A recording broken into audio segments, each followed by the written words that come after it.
Magsasampa ng kasong libelo ang mga opisyal ng Asian Productivity Office o Apple Production Unit laban sa unyon ng mga empleyado nito na nagsampa ng kaso ng pangdarambong nila kaugnay sa pag-hire ng mga specialist.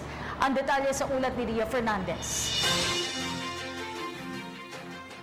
Aldaba, EVP at General Manager ng Apple Production Unit, isang government-owned and controlled corporation at recognized government printer tungkol sa aligasyon ng korupsyong itinupukol laban sa kanya. Matatandaan kabilang si Aldaba at si dating Presidential Communications Operations Secretary Herminio Sonny Coloma Jr. sa inihaing draft at plunder complaint ng Asian Productivity Employees Association o APEA sa Ombudsman dahil sa pagbabayad ng 190 million pesos sa mga sales specialists. Depensa ni Aldaba, walang anomalya rito. Kailangan daw talaga nilang kumuha ng mga espesyalista noon para tulungan silang ibangon ang lubog sa utang na Apo.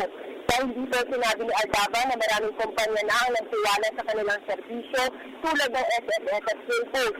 Unti-unti na rin nila nabayaran ang kanilang mga utang at sweldo at benepisyo sa mga empleyado. Mula sa lubok na estado, 6 na taon ang nakalilipas, tumaas na rin ngayon ang kanilang gross sales at revenue sa 1.2 billion pesos dahilan kaya nakakapag-remit na rin sila ngayon ng dividendo sa National Treasury. Tingin ni Aldaba, isa lamang demolition job ang ginagawa sa kanila ngayon. Naniniwala siyang ginagamit lamang ng mga dating opisyal ng APO ang APEA para mapatalsik sila sa pwesto.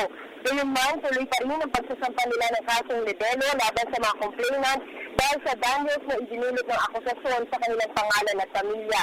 Handa namang ipa-audit ng APO ang produksyon nito ng tobacco tax stamps ang sunod sa nais ni Presidential Communications Secretary Martin Andanar.